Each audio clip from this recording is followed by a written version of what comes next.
Shri insight of ടാരോട്ടിലേക്ക് എല്ലാവർക്കും സ്വാഗതം. നമുക്കിന്ന് ഒരു റിലേഷൻഷിപ്പ് റീഡിംഗ് ആണ് എടുക്കുന്നത്. ചാനൽ ലൈക്ക്, കമൻറ്റ്, ഷെയർ, അതുപോലെ തന്നെ സബ്സ്ക്രൈബ് ചെയ്യാതെ കാണുന്നവർ അല്ലെങ്കിൽ സബ്സ്ക്രൈബ് ചെയ്യാത്തവരുണ്ടെങ്കിൽ അത് ചെയ്യണം. പിന്നീട് നിങ്ങളോട് എനിക്ക് പറയാനുള്ളത്, ജനറൽ റീഡിംഗ് ആയതുകൊണ്ട് എല്ലാവർക്കും റെസനേറ്റ് ആവില്ല. റെസനേറ്റ് ആവുന്നവരെടുക്കണം, അതുപോലെ തന്നെ അല്ലാത്തവർ വിട്ടേക്കണം കേട്ടോ. പിന്നെ ഇത് മെയിൽ ഓർ ഫീമെയിൽ എല്ലാവർക്കും കാണാം. അതുപോലെ ടൈംലെസ് ആൻഡ് കളക്റ്റീവ് റീഡിംഗ് ആണ്. അതുകൊണ്ട് തന്നെ നിങ്ങൾക്ക് എപ്പോഴാണോ കൈകളിലെത്തുന്നത് അത് ആ സമയം മുതൽ നിങ്ങൾക്ക് വാലിഡ് ആകുന്നതാണ്. ഓക്കെ, അപ്പം നമുക്ക് റീഡിങ്ങിലേക്ക് പോകാം. ഓക്കെ, നമുക്കിന്നിവിടെ കിട്ടിയിരിക്കുന്ന കാർഡ്സ് എന്ന് പറയുന്നത്, ഫസ്റ്റ് കാർഡ് കിട്ടിയിരിക്കുന്നത് ദ മൂൺ എന്ന കാർഡാണ്. ദ മൂൺ എന്ന കാർഡാണ് കിട്ടിയിരിക്കുന്നത്.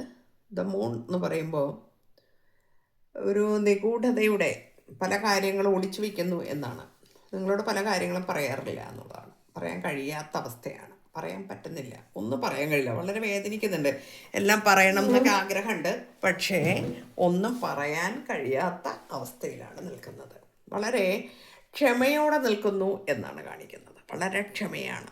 ഇത്രയും ക്ഷമ എന്ന് പറഞ്ഞാൽ വലിയ കാര്യമാണത്. ബാലൻസ് ചെയ്ത് നിൽക്കുന്നു, ക്ഷമയോടെ കാത്തിരിക്കുന്നു എന്നാണ്. ഓക്കെ, അടുത്ത കാർഡ് 4 ഓഫ് കപ്സ് ആണ് വന്നിരിക്കുന്നത്. 4 ഓഫ് കപ്സ് എന്ന് പറയുമ്പോൾ നിങ്ങളെക്കുറിച്ച് മാത്രം ചിന്തിച്ചു കൊണ്ടിരിക്കുന്നു എന്നാണ്. നിങ്ങളെക്കുറിച്ച് മാത്രമാണ് ചിന്ത. വേറെ എല്ലാം ജീവിതത്തിലുണ്ട്, പല കാര്യങ്ങളുണ്ട്, പല നേട്ടങ്ങളുണ്ട്, എല്ലാം ഉണ്ട്. പക്ഷേ ഈ ഒരു ആളെ അല്ലെങ്കിൽ ഈ ഒരു സംഭവം മനസ്സിൽ നിന്ന് പോകാൻ കഴിയുന്നില്ല, അല്ലെങ്കിൽ പോകുന്നില്ല. എത്ര ശ്രമിച്ചിട്ടും കഴിയുന്നില്ല. എനിക്ക് ഇത് മതി, എനിക്കിത് വേണം, ഇതില്ലാതെ എനിക്ക് ജീവിതത്തിൽ ഞാൻ എന്ത് നേടിയിട്ട് കാര്യമില്ല എന്നുള്ളതേക്കാണ് ആ ഒരു കാർഡ് വന്നിരിക്കുന്നത്. ഇവിടെ ഒരു വലിയ ചതി ആൾ അനുഭവിച്ചിരിക്കുന്നു എന്നാണ്. ചതി, ഇവിടെ ഒരു ഓപ്ഷനുണ്ട്. ആ ഓപ്ഷനിൽ നിന്ന് വന്ന ചതിയാണ്. ഓപ്ഷൻ എന്ന് പറയുമ്പോൾ ഫാമിലി ആകാം, പിന്നെ ഫ്രണ്ടാകാം, ആരുമാകാം, തേർഡ് പാർട്ടി തന്നെയാണ്. ഓക്കെ, അപ്പോൾ അതോടെ ഭയങ്കര ചതിയാണ് വന്നിരിക്കുന്നത്. ചതിച്ചു എന്ന് തന്നെ പറയാം. ആ ചതി മനസ്സിലാക്കിയത് ഇപ്പോഴാണ്. അതാണ് ഇവിടെ നിഗൂഢമായ പല കാര്യങ്ങളും മറച്ചു വയ്ക്കുന്നു, നിങ്ങളോട് പറയാൻ കഴിയാത്ത രീതിയിലുള്ള വിഷയങ്ങളുണ്ട് എന്ന് കാണിക്കുന്നു. കിങ് ഓഫ് പെൻറ്റക്കിൾസ് ഉണ്ട്. ഇപ്പോൾ സാമ്പത്തിക കാര്യങ്ങളിലൊക്കെ വളരെ നേട്ടം ഉണ്ടായിട്ടുണ്ട്, ഒരുപാട് കഷ്ടപ്പെട്ടിട്ടുണ്ട്, അങ്ങനെ ഓടി നടന്നിട്ടുണ്ട്. ഇപ്പോൾ ഒരു രാജാവിൻ്റെ പദവിയിലാണ് ഇരിക്കുന്നത്. ഒരുപാട് കാര്യങ്ങൾ പഠിച്ചിരിക്കുന്നു എന്ന് കാണിക്കുന്നു. ഒരുപാട് കാര്യങ്ങൾ പഠിച്ചിരിക്കുക എന്ന് പറഞ്ഞാൽ ജീവിതത്തിൽ നിങ്ങളുമായിട്ട് ആ ഒരു റിലേഷൻ വന്നതിന് ശേഷം ഒരുപാട് കാര്യങ്ങൾ പഠിച്ചിരിക്കുന്നു, ഒരുപാട് മനസ്സിലാക്കിയിരിക്കുന്നു, പല ആളുകളെ മനസ്സിലാക്കിയിരിക്കുന്നു, പല ജീവിതത്തിലെ പല പാഠങ്ങൾ മനസ്സിലാക്കിയിരിക്കുന്നു. അപ്പം അതിന് മുൻപ് വെറും ഒരു തമാശ പോലെയാണ് ജീവിതത്തെ കണ്ടിരുന്നത്. പക്ഷേ ഇവിടെ അങ്ങനെയല്ല ഇപ്പോൾ എന്നാണ് കാണിക്കുന്നത്.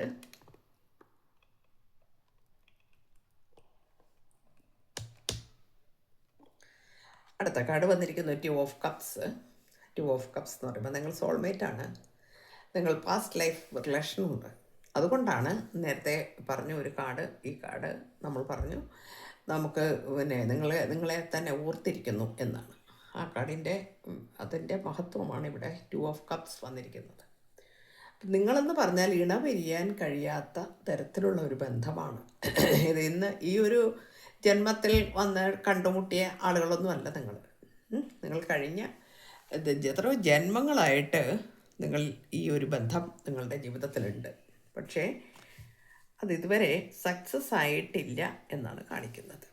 പേജ് ഓഫ് കപ്സ് വന്നിട്ടുണ്ട്. നിങ്ങളെക്കുറിച്ച് മാത്രം ചിന്തിച്ചുകൊണ്ടും നിങ്ങളെ മിസ്സിങ് എനർജി വരുന്നുണ്ട്. വളരെയധികം കാത്തിരിക്കുന്നു, അല്ലെങ്കിൽ നിങ്ങളെ നോക്കിയിരിക്കുന്നു. നിങ്ങളെ എന്നാണ് നിങ്ങളുമായിട്ടൊരു റീജോയിനിങ് ഉണ്ടാകുക എന്നുള്ളതാണ് ചിന്തിച്ചു കൊണ്ടിരിക്കുന്നത്. പേജ് ഓഫ് വാൻസ് വന്നിട്ടുണ്ട്.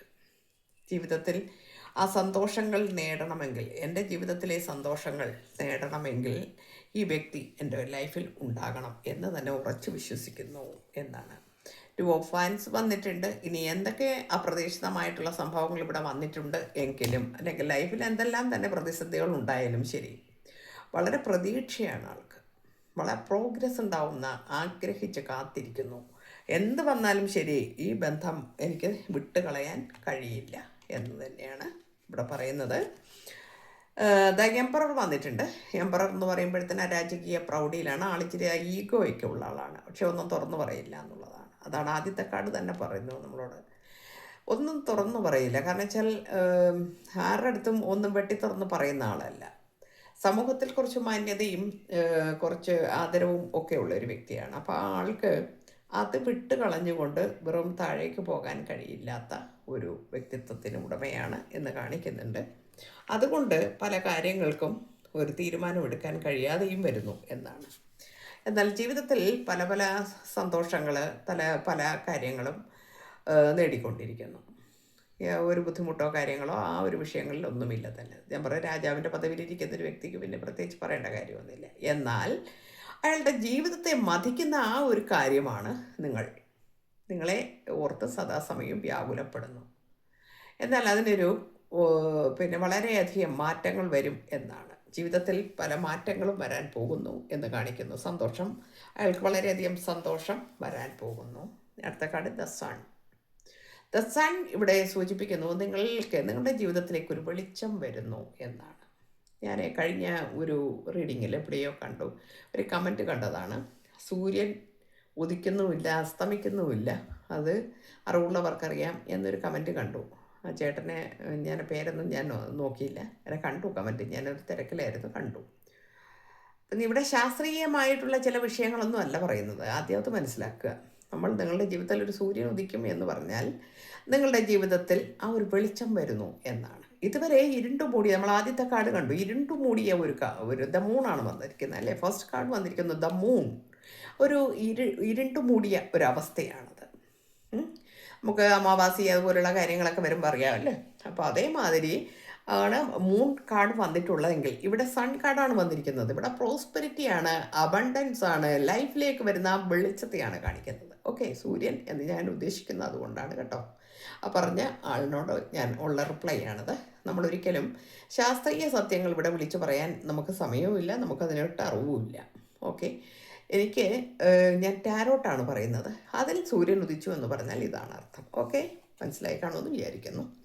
അപ്പോൾ നിങ്ങളുടെ ജീവിതത്തിൽ വിജയം വരാൻ പോകുന്നു, സക്സസ് വരാൻ പോകുന്നു എന്ന് വെച്ചാൽ ഈ വ്യക്തി വരും എന്നതിന് യാതൊരു സംശയവുമില്ല. ഇവിടെ എല്ലാം ലൈറ്റാണ് കാണുന്നത്. നോക്കൂ, ഇവിടെയും ലൈറ്റ് തന്നെയാണ് വരുന്നത്. അനാവശ്യത്തൊന്നും വരുന്നു ആ ലൈറ്റ്. ആരൊക്കെ ഇവിടെ എന്തെല്ലാം മറിമായങ്ങൾ കാണിച്ചാലും ശരി, ഏത് തേർഡ് പാർട്ടി ഉണ്ടെങ്കിലും ശരി, നിങ്ങളെ വിട്ട് ജീവിക്കുവാൻ ഈ വ്യക്തിക്ക് കഴിയില്ല. അതെന്ന് സംശയം പറയാം. വന്നിരിക്കും എന്നാണ്. ആ സക്സസ്സിന് വേണ്ടി കാത്തിരിക്കുകയാണ്, ആ അവസരത്തിന് വേണ്ടി കാത്തിരിക്കുകയാണ്. എല്ലാം എൻ്റെ ജീവിതത്തിൽ നിന്ന് എനിക്ക് എന്തൊക്കെ നഷ്ടപ്പെട്ടാലും ശരി, ഈ ഒരു ബന്ധം ഞാൻ ഉപേക്ഷിക്കില്ല എന്ന് കടും പിടുത്തം തന്നെയാണ് ഇവിടെ. ആരോ പറഞ്ഞോട്ടെ, എന്തോ പറഞ്ഞോട്ടെ, സൈലൻ്റ് ആയിട്ടാണ് ഞാൻ നിൽക്കുന്നത്. എങ്കിലും അതിനൊരു സമയം വരും. എനിക്ക് ആ പഴയ ബന്ധം, ആ പഴയ നാളുകൾ, പഴയ കാലത്തിലേക്ക് ഞാൻ തിരിച്ചു പോകും. എൻ്റെ വ്യക്തിയുമായിട്ട് എനിക്കൊരു ജീവിതം വേണം. പക്ഷേ ഇവിടെ എന്താ തീരുമാനം എടുക്കാൻ കുറച്ച് ബുദ്ധിമുട്ടുണ്ട് ഇപ്പോൾ. കാരണം വെച്ചിട്ടുണ്ടെങ്കിൽ തേർഡ് പാർട്ടി സ്ട്രോങ് ആണ്. സ്ട്രോങ് എന്ന് പറഞ്ഞു കഴിഞ്ഞാൽ ഇവിടെ ഫാമിലി ആകാം, അവിടെ വൈഫ് അല്ലെ ഹസ്ബൻഡ്, അച്ഛൻ, അമ്മ, അതേമാതിരിയൊക്കെ ഉള്ള ബന്ധങ്ങളെയാണ് നമുക്കിവിടെ കാണാൻ പറ്റുന്നത്.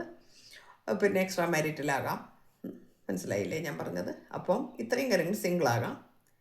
കാരണം അതിനിടയിൽ ഒരു തേർഡ് പാർട്ടി ഉണ്ട്. ആ തേർഡ് പാർട്ടിയുടെ ഇൻഫ്ലുവൻസ് കാരണം, ഇൻഫ്ലുവൻസ് എന്ന് പറഞ്ഞാൽ ഇയാൾക്കെല്ലാം മനസ്സിലായി, ഇയാൾ കുറേ പഠിച്ചു കഴിഞ്ഞിരിക്കുന്നു. ആദ്യത്തെ ആ സ്നേഹവും അഭിനയവും ഒന്നും അല്ല ജീവിതത്തിൽ പിന്നീട് വന്നിട്ടുള്ളത് എന്ന് വ്യക്തമായി മനസ്സിലായപ്പോൾ നിരാശയുണ്ട്. നിങ്ങളെക്കുറിച്ച് മാത്രം ചിന്തിക്കുന്നു. കാരണം നിങ്ങൾ കൊടുത്തിരുന്നത് അത്രയ്ക്ക് സ്നേഹമായിരുന്നു. സ്നേഹം എന്ന് പറഞ്ഞാൽ അത് വെറും സ്നേഹമായിരുന്നില്ല, അതൊരു അഭിനയമായിരുന്നില്ല.